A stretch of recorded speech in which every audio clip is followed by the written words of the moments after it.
There was a great big moose. There was a great big moose. He liked to drink a lot of juice. He liked to drink a lot of juice. There was a great big moose. There was a great big moose. He liked to drink a lot of juice. Check it out.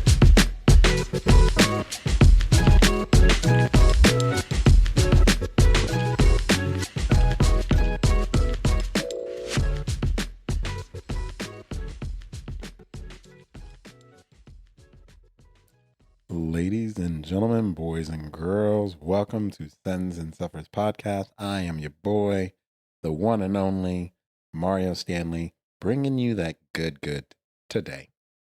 Today's guest is Mr. Wild Bill.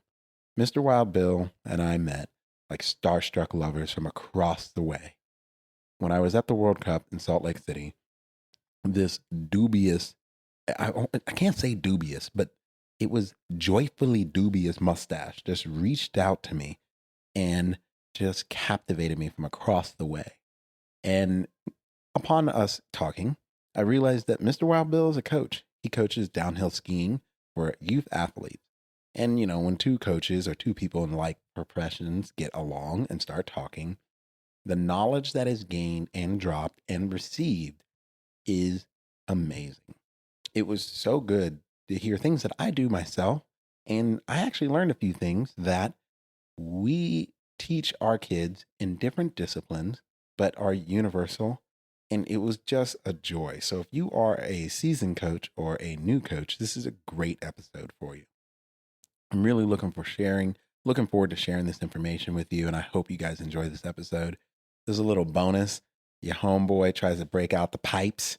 You know, I ain't dropping bars, but I'm trying to break out them pipes on you, a little sing. Don't judge me because it's probably terrible, but I'll let you guys be the judge of that. I hope you enjoy this episode. And guys, if you haven't already, please join our Patreon. It is up, live, running, just Sins and Suffers at Patreon. You can also find it at sinsandsuffers.com. Ladies and gentlemen, please enjoy the episode with Wild Bill. Check it out.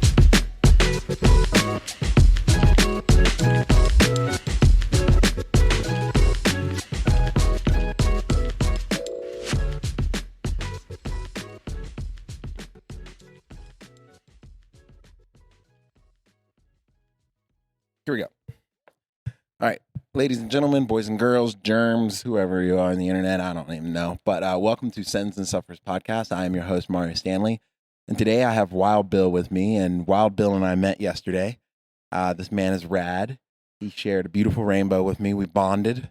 And from that moment on, we forged our friendship. And together we form a smaller version of Voltron. So, Bill, why don't you tell people who are you, where you're from, and what is your connection to the outdoors? Sure. So my name is Bill Kraus. Everybody calls me Wild Bill. I grew up in Michigan and moved to Utah to be nearer the mountains in my early 20s. I've been a skiing fanatic my whole life. I raced as a young man and sort of transitioned into coaching as my success as an athlete was fairly mediocre. But I was really good with helping the younger athletes, and I was consistent and technical enough to, have a good grasp on the sport. So I transitioned to coaching in my early 20s and have been in Utah coaching alpine ski racing to younger athletes since those days, which is coming up on 30 years here.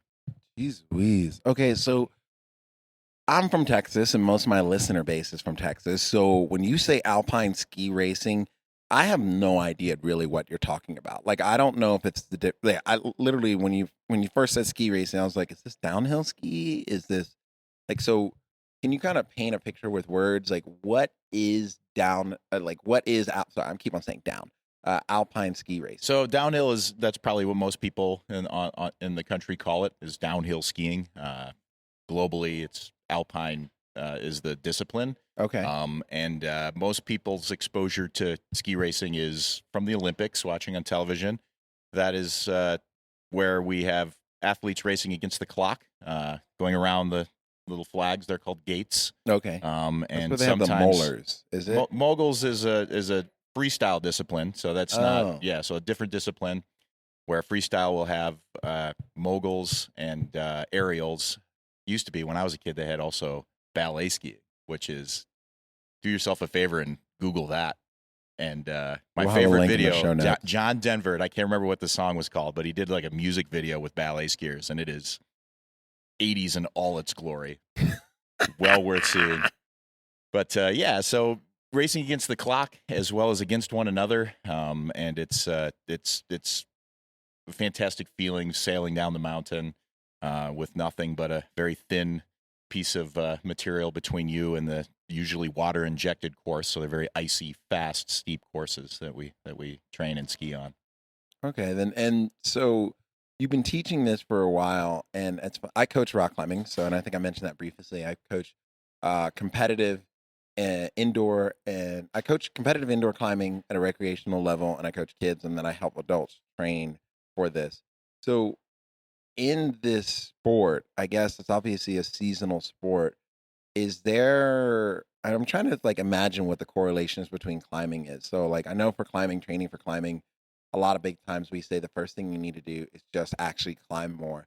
If someone wants to like get into this sport, is it one of those things like you just have to move somewhere where you can just ski more, or is it like what?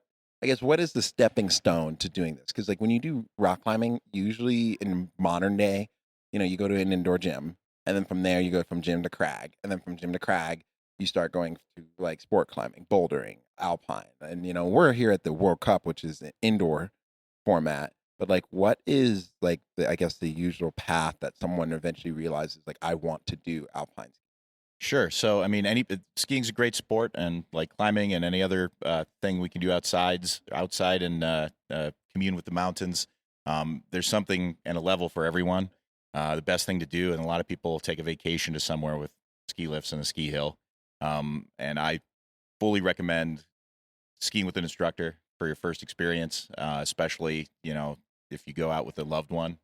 You see people on the hill, like spouses or boyfriends, girlfriends, whatever you have going out there. And it's a very frustrating thing because I'm sure as a coach that never teach, and this is I always say this, and you can disagree with me, but never teach anyone you love anything ever. No, if you want to stay in a relationship, right, that's key. Right. It's like, you're right. Yeah. Because, right. It's better to just enjoy it together instead of trying to provide instruction. Right. Mm-hmm. So anyway, yeah, there's something for everyone. You go out and, it's if you've seen the South Park episode with the ski instructor where they French fries and pizza, that's your first day, right? You point your skis straight and then you make a little V. Oh, yeah.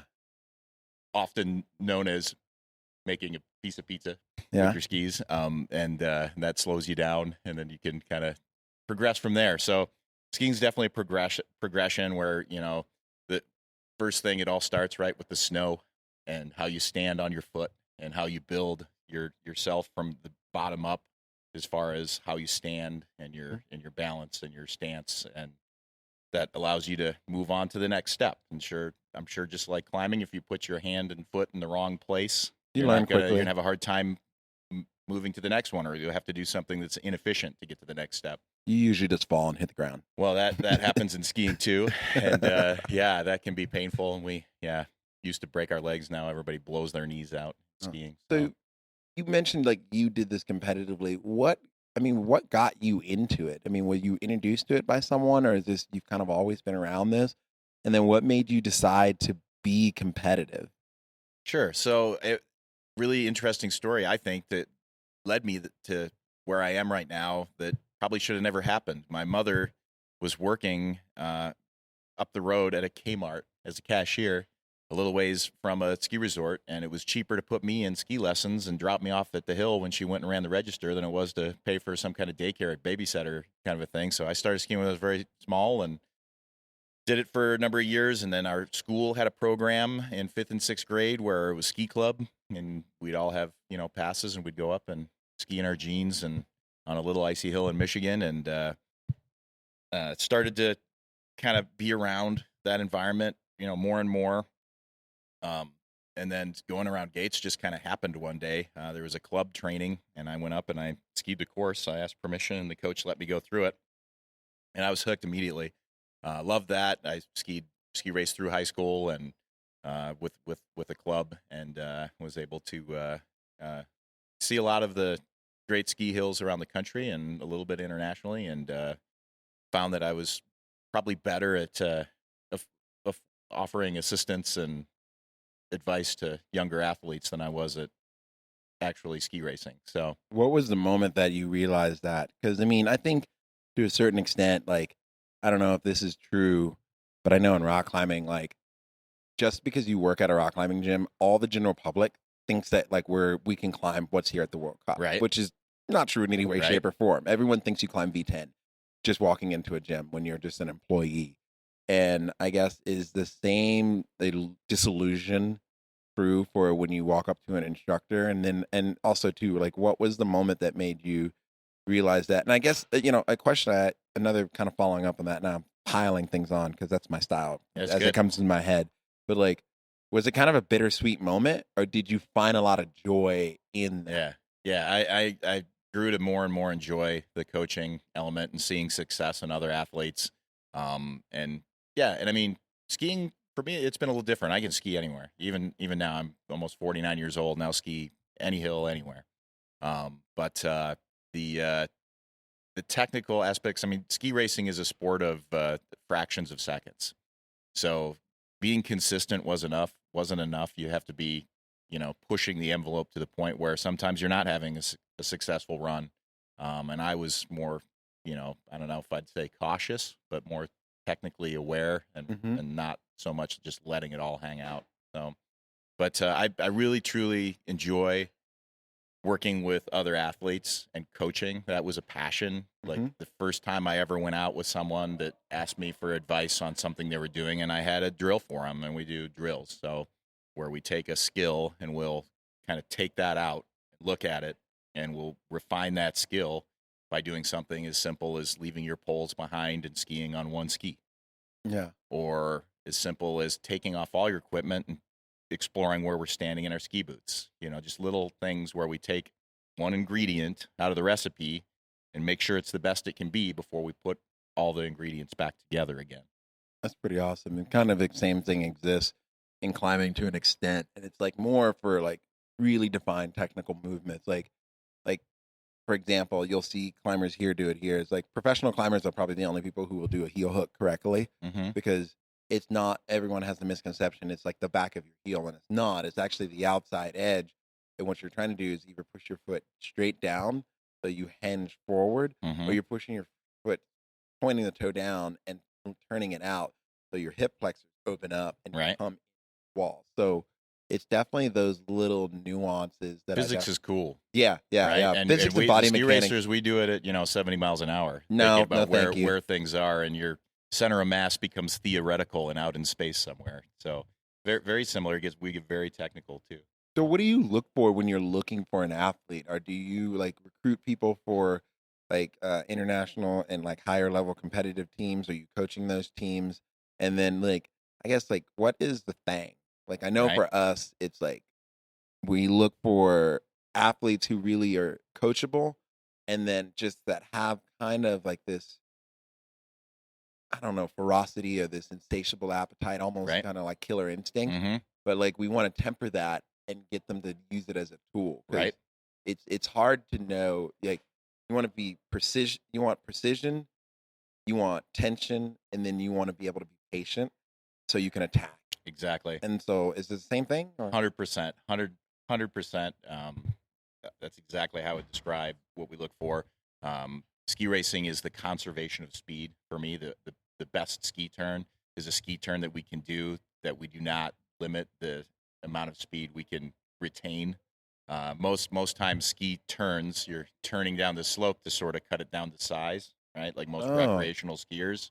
Whereas, we're trying to go as fast as we possibly go while going around the prescribed course.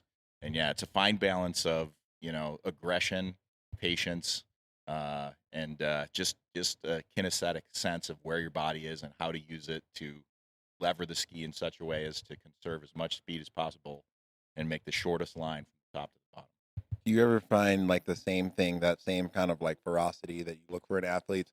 Can you also tell as a coach, like, this person is going to get themselves hurt because they won't?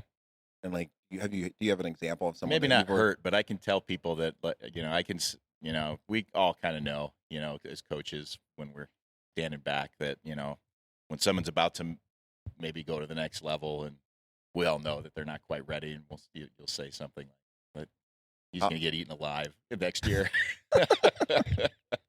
It's funny. I'm just curious about that because I know in climbing, it's like I usually have to pull the kids off the wall because I'm like, I need you to rest more Mm-hmm. so you can save your growth plates. And what I imagine in your setting is that it's kind of like walking up to an athlete and be like, I need you to temper it down a little bit Well, and I before, or mean, is that not mostly a it's the thing? parents. The Really? parents want you. They get really, really intense, and they want you to, do nothing but ski gates, ski gates, ski gates. But I'm of the philosophy that great skiers make great ski racers, not the other way around. So especially with the younger athletes, we have a governing body, the United States Ski and Snowboard Association, has prescriptions for training for all levels of athletes. And for the younger kids, you should be out playing. And I mean, as a coach, I think it's our responsibility to make the playing structured and directional. Mm-hmm. So we try to have drills and exercises and little games on the skis that are a means to an end. So we're trying to refine and define skills as we're out interacting with the mountain, skiing around with the kids, having fun. Skiing's fun, ski racing is fun, and it should be, especially if you're a 10, 12, 14-year-old athlete, you should be enjoying it, or you're never going to stick with it. It's not something that's going to be special to you or that you're going to have passion for a long time. How do you break up your age groups? 'Cause I know in my program, I break them up between, so we have Little Rockers, which is basically 5 and younger, and then we have, well, more like 6 and younger, and then we have like 7 to 10, and then we have 11 to basically a large group class from 11 and up. Mm-hmm. But then in our competitive group, we have 10 and under, 11 to 13, and then 14 and up. Right. And we find climbing world that like basically from 10 and under, it needs to be so slap happy fun Sure. that like they just like everything's a game, Mm-hmm. everything's super fun, super silly, nothing serious.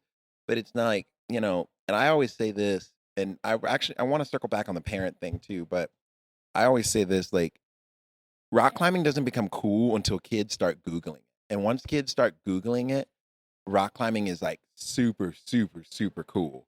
But that's really not until the age of around like 10 or 11. Like Right. then they're like YouTubing the crap out of it. Right. And so it just stood out to me that you said, it really is game and silliness all the way up to the age of like 13 and 14. And to me, that seems a little old for Right. it to be that way. Well, and I mean, so it's a scale, right? So 13 and 14-year-old kids are way too cool for singing songs on the chairlift with you as a coach, but with each other, you'll find them doing it all the time. But yeah, so and as they get older and as they progress in the sport, then more and more training in the gates comes along. And we split our kids up as the governing body directs, and that is we have U8s, which are actually 6 and 7-year-old athletes, based like on their competitive birthday of that athletes? competitive year. Okay. Sure. Yeah, and we it's have that really, in climbing. really, really, really chill when you're a U8. Wow. And then U10s are 8 and 9-year-olds, and they're actually my favorite group to work with because that's my emotional age, I think. And the level of my jokes, they'll sing with you on the chairlift and goof off a lot. But you get little rippers. You get little kids where we'll be out skiing in the trees and down the mountain, and they'll be right on my heels as fast as I can go. And then U12s, U14s, U16s, U18s, and then U21s. That's how we split things up, and then we also split by ability level and what kind of things you're working on. Okay. Yeah. I kind of want to double back to like the parent thing. So Sure. There's a famous speech from a Canadian. I think it's the head of the Canadian climbing Olympic team, and he talks about this. And I don't know if you ever do this, but I have to do this with parents all the time. I have to like very boldly intervene sometimes, and I'm like, listen, your kid knows. Mm-hmm. Like, I need you to be like loving parent, loving ice cream. Just let me be the bad guy. And a lot of times I have to set very strong ground rules with a lot of parents. I'm like, listen, we are the coaches. Your job is just to unconditionally love your child in a way that you feel stupid about doing it sometimes. Like, I need you to not take yourself seriously. Right. And I don't know, I just find that sometimes it's extremely hard for parents. I don't know, but like, I don't have kids, and I don't know if it's like once you have a child, all your emotional anguish that you went through that was more self growth. Maybe you remember all the stuff that people picked on you about, but And like then all you're your trying to make up for it and live vicariously through yeah, your kid. your Yep. child. And it's just like, I'm just like, back off. Right. And sometimes that, and most parents are pretty chill Right. in the rock climbing industry. Like, most of them just like, they want to drop their kids off. They want to go have some wine with their friends Right. and then come back and do that. But like, and I guess, do you ever have to have those caliber of conversations with parents? And then what are, I guess, techniques and things that you do to kind of like diffuse this or kind of really bring the parents on your side to help, actually not your side, on the athlete side? Right. Yeah. So, I mean, we're lucky to have some good structure and good head coaching and information that's, kind of sets expectations from the beginning Okay. with parents. We also have a really great way of being able to separate ourselves from them because the parents aren't really allowed anywhere in the training zone with us. And most of them couldn't ski with us even if they were allowed to come into the race I guess arena that makes or sense. They can't up even on get the on the hill ring. with us or anything else. So Huh. we get them out and we get on the mountain, and then we have them on the hill.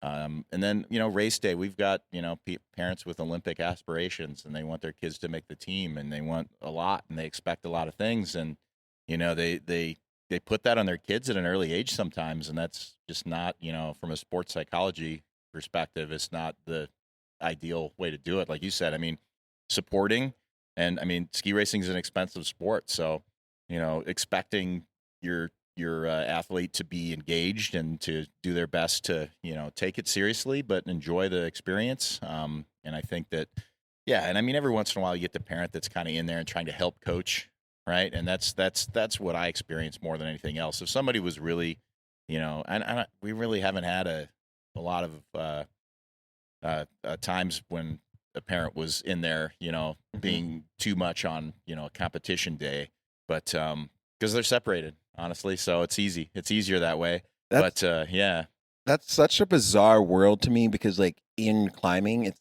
kind of the same thing because, kids are climbing over here, the parents are over there, but there really isn't that much separation right. from them. We have to get on a chairlift, go to the top, ski around to an area that's all fenced in and only athletes are allowed in there. So we have a pit. So our whole team will go to the pit and it's just the coaches and kids. So from that point, and then a tech that can work on the equipment. The only thing we have like that is in ISO comps where it's like one athlete comes out at a time. It's not like a red point style because we have red point style where everybody just comes out and they can share beta, they can talk. You just can't give information while someone's on the wall. But ISO is pretty rough, and it's funny. It's like we have 50% of our kids love ISO and 50% of the kids hate it. Right. And it's funny now that I think about it, like this and surfing are probably the only two sports that I can think of that like the kids are physically separated from their parents for so long. Mm-hmm. Huh. So do you find that like the social dynamic for this for kids growing up and like really kind of like becoming friends and things like this is interesting? Because I know in climbing, like the biggest time of social dynamic is during practice, like because in climbing, especially with bouldering, there's just so much downtime. Like you physically cannot be on the wall all the time. And so is that largest amount of social, I guess, interaction and friendship building, is that usually during competitions during those times, or is it just kind of it's like during training days usually? As competitions are limited, as far as how many you do in a year, they're very, they have a social aspect. But when we're in the zone on top of the hill, and it's people are getting ready and preparing mentally to, ski the course, it's important for these guys to get into their zone inside their head and get their bodies ready and be prepared. And going through, they do like mental imagery of skiing the course while we're at the top waiting. We keep their muscles warm. We make sure their equipment is functioning properly. It's all business at the top of the race hill on race day. And then training days is when we're not just about to go or receiving feedback from a coach or working on something, then very social, very much of a community team kind of a thing for something that's actually really like climbing an individual sport. Really is. Yeah. There's a huge, team camaraderie that goes along with it. That's awesome. Yeah. Because, I mean, it's kind of the same thing. That's why track and field was my first love but like, basically when you get on the wall, when you get into the blocks, or I'm assuming when you're at the top of the hill, you're on your own. Absolutely. It's you and the clock. Wow. Mm-hmm. That's pretty freaking cool. So, in how long have you been coaching again now? My first year of coaching was 1991. So yeah, 30 years. Yeah. Please, brother. And you're still loving it every day. Still loving it every day. I work 7 days a week all winter so I can do it. And every year about midway, you're not a coach if you don't say, this is it. This is my last year. I'm going to quit this year. Oh, yeah. No, at least once a year, right? I either think about that or I threaten to fire all my coaches probably on a daily basis. And I'm like, you're all fired. And like 15 minutes back, I'm like, I need you guys to show up to work tomorrow. Yeah, actually, I love you guys. I can't wait to see you tomorrow. Right? Yeah. So what would you say is, in your profession, what is the send and the suffer of every coach? And I'm sure it's different for everything else, and ours is different, but like, what is like the golden moments that you have? And they don't have to be the wins; they can be anything. I know for everyone, it's a little different. And then what is the things? And I find for me, the suffers, even though they're bitter, those are the things that make me want to come to work more often. Right. So I think that side of it mostly is, you're out in the elements, you're standing in the cold, you're telling kids to do the same thing every time, do this. Like for most kids, kids kind of get back in their stance. That's kind of a natural to brace against the hill and whoa kind of thing. And what we need to be is exactly opposite of that, being forward in the front of our boots and diving down the hill. So every day in and day out, you tell the kids the same thing that you always tell them. You're working on drills. They get it in a drill. You take them out to go do it, and it doesn't translate into their ski turn, and it's just a constant, trying to fine tune and adjust a movement pattern and to get results. So the suffer, I think, is when we're all out there and you're telling the kids to do something over and over again, and they're either not paying attention or they're just not getting it. They're not, physically or mentally ready to absorb the information and, put it into their, into the soup that is their ski turn forever, right? Yeah, and to just kind of lock it into their muscle memory. But the times that make it all worthwhile are when it clicks. You get a kid that learns a new skill and it clicks. You take someone that's been trying to do something, working really hard, and it's a progression. It sometimes can last several seasons, not just a couple of days or a couple of lessons. And then when that clicks and they have those results that they're looking for, and most kids want to get on the podium, they want to break through and qualify for a higher level race. They want to whatever their goal is, we all, set our goals at the beginning of the season. We manage those expectations and goals. We refine them as we go. And the kids, even the little kids, we do that with them. When they reach their goals, when they, learn the skills and incorporate those skills to what they're doing,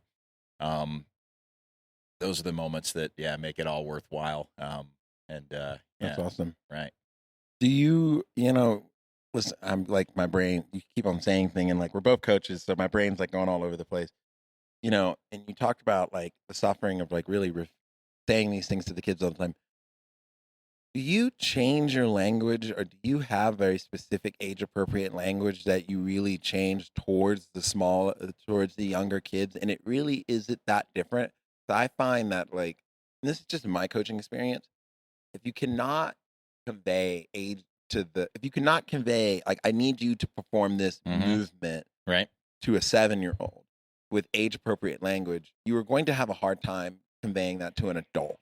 Right. And that's just, in my opinion, especially for someone coming into coaching, or even maybe in a season coach. Anything to teach anybody ever. I had a teacher long ago that said, if you can't explain it to a 5th grader, then you don't know what you're talking about. Yeah. Right. And so the little kids, the U8s, we do silly stuff, really silly stuff. I worked with these 2 coaches, Patrick and Dottie, up at Park City, who they have these little plastic jars that you get at the dollar section of a toy store. There's this goopy stuff in it that when you smush your fingers in it, it makes fart sounds. Oh yes, I know what you're talking about. Right, and a movement pattern, and a movement pattern in skiing that's really, a high level maneuver is to take your body and kind of huck your meat down the hill, right? To kind of call it crossover, where we're, at the beginning of the end of the turn, we're kind of placed back on our heels a bit, and in the transition and releasing the edges and diving down the hill, you need to move your body forward in our center of mass and in our midsection. So Dottie and Patrick would make a fart sound, say jet propulsion down the hill. And I mean, so like with a U21, you're talking about, well, we're going to want to extend our femurs and, we're going to roll our foot and let's go down to, pretty, detailed physiology, of what the movement pattern is going to look like, which they should know it by then. So so, and everything in between, I go, you go from saying to smush the front of the boot to saying we're going to flex our ankles, Funny, we say teach the kids, or like when we teach the kids, like you were going to squish the bug. And at first we're like, yep, turn your foot in, but then we get them to stop. Like, all right, we squish the bug. We don't smash it. We just squish it. Right. And when you squish, your heel comes up. Yep. And then when your heel comes up, your weight is on your toe. And then we expand on that. Your heel comes up, your weight is on your toe. Then we're going to keep that weight. We're going to move, and like teaching them. That's generally the hardest part. Like keeping them to keep constant tension and perform movement in any given direction that we're trying to go. That for the sake of whatever they're trying to do. I generally find is the hardest part. Are there any books or materials that you have read over the years that, like, related to the sport, not related to the sport, that have this like really stood out for you, that you feel that are applicable to your profession or any coach's profession? Yeah. So I'm a ski coach. So as a coach, I only read books with pictures in them. I haven't quite graduated to the just words books. Love it. But, it's kind of funny, and it's totally not a skiing book, but it's a book that I love for teaching and coaching.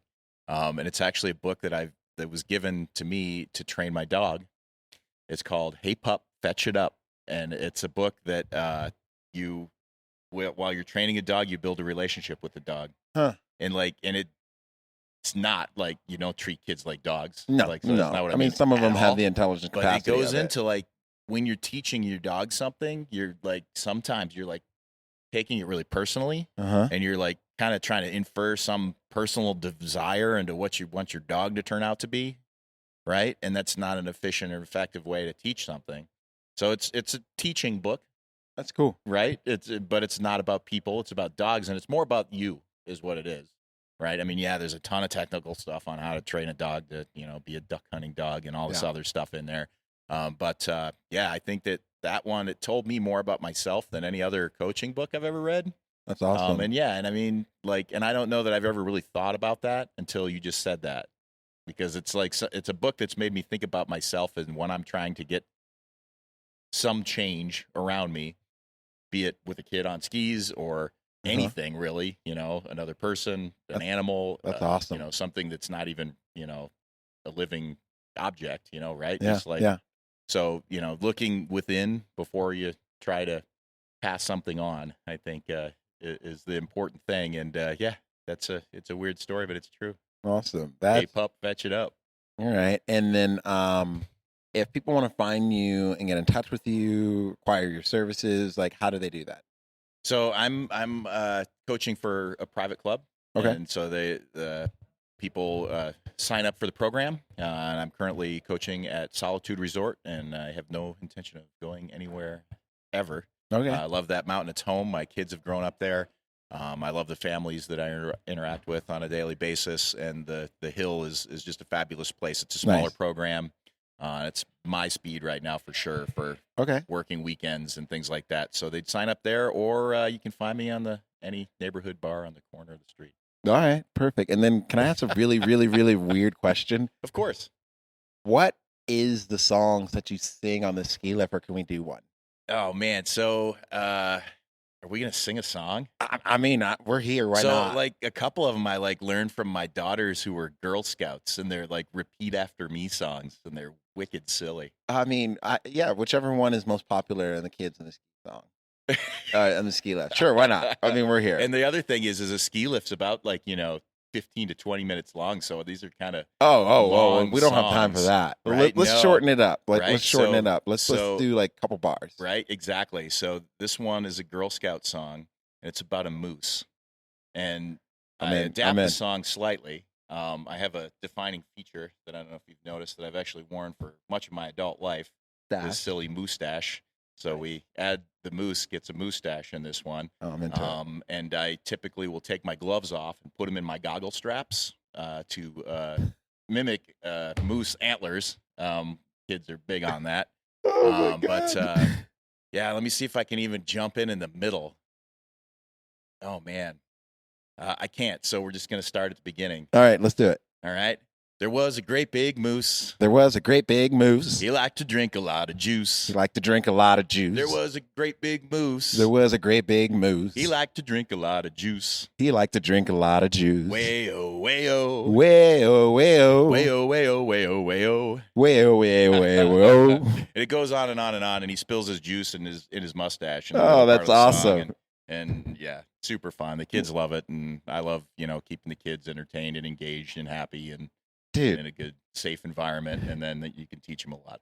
Dude, thank you so much for taking your time. I was super excited once you, like I said earlier, I was super excited once I found out you're a coach because I don't know. I think there's a certain level of give you have in your soul when you're like, okay, I'm going to do this, because I'm sure there are days like you, I want to throw kids into the wall and you want to throw kids off the mountain. Nah, we just throw their equipment. Oh, nice. I can't do that. They frown on throwing kids these days. Fair enough. Well, man, thank you for your time, and I look forward to staying in touch with you, and maybe one day get on the slopes with you. I'll get you out there. I don't know if you can get me to climb. Challenge accepted. Right.